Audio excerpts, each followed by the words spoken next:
जाएगा, क्या लेवल्स हैं, आप जरा नोट डाउन करके रखिएगा। या तो ब्रोकरेजेस क्या करेंगे, नंबर्स पसंद आए या वैल्यूएशन बहुत रिच है, मामला गड़बड़ा रहा है? देखिए, माइंट्री के साथ हमेशा यही हुआ है कि वैल्यूएशन हमेशा रिच रहे हैं और ब्रोकरेज हमेशा न्यूट्रल रहे हैं।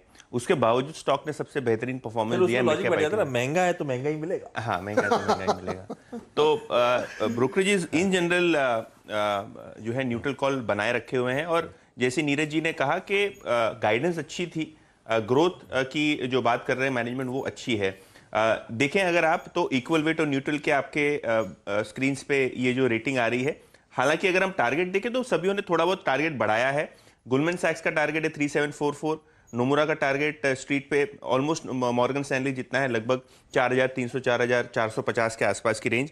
अगर हम बात करें गोल्डमैन की, तो इन्होंने अपना ईपीएस का अनुमान 2 से 3% कम किया है, क्योंकि इनको लगता है मार्जिन प्रेशर शायद आईटी स्टॉक्स पे हावी रहे और इसके कारण शायद ये अजम्पशन वो कर रहे हैं कि मार्जिन पे प्रेशर रहेगा, इसके लिए अर्निंग्स पे दिक्कत रहेगी। हालांकि मैनेजमेंट काफी कॉन्फिडेंस दिखा रहा है कि 20% के ऊपर एबिटा मार्जिन रहेगा मल्टी क्वार्टर हाई के आसपास।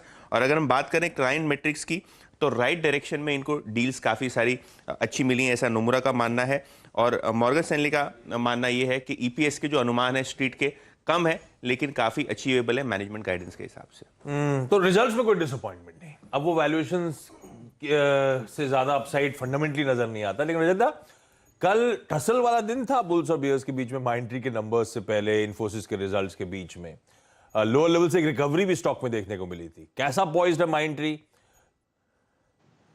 देखिए आशीष, पिछले 3 महीनों में 3 बार माइंट्री ने अपना 200 डे एक्सपोनेंशियल मूविंग एवरेज को टेस्ट किया है। उसका थर्ड ओकेजन कल था।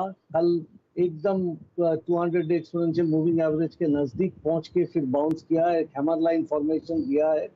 ये रिजल्ट आने की पहले जब ऐसी फॉर्मेशन होता है, इसके मतलब कि जितना नेगेटिव चीज था कि 4500 से नीचे गिरते हुए आए हैं, तो अभी एक at least you will see a short term recovery in this. तो मैं उम्मीद करता हूं कि कल जो गैप छोड़ा है वो गैप आज फिल हो जाएगा।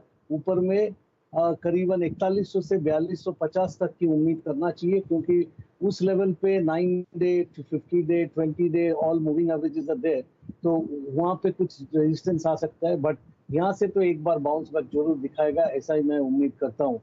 और खुलासा ये कर देना चाहता हूँ कि ये माइंट्री में मैंने अपना क्लाइंटों को बाई कॉल देके रखा है, तो उन लोगों की कुछ पोजीशन हो सकती है।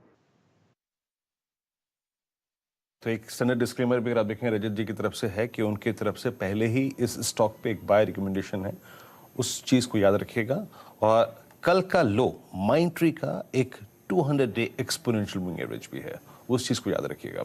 मैं इस बात का जिक्र इसलिए कर रहा हूँ क्योंकि पिछले 2 अटेम्प्ट्स में, प्लीज़ चार्ट टिक आइएगा, एक 25 जनवरी को और दूसरा 23 फरवरी को, इसका लो 200 डे में लगा, लेकिन वहाँ से एक पुल बैक आ गया। तो ये एक थर्ड अटेम्प्ट होगा अपने पुल बैक को, और सॉरी 200 डे को टेस्ट करने का। Third is critical and crucial. Opening के बाद इस स्टॉक को देखेंगे, लेकिन प्लीज एक बार 2-3 चार्ट्स लेके आइए, आप अपनी स्क्रीन पे लेके आइए। एनटीपीसी, क्या गजब का मूव, 163 इस दौर के हाईएस्ट ट्रैजेक्टरी पे।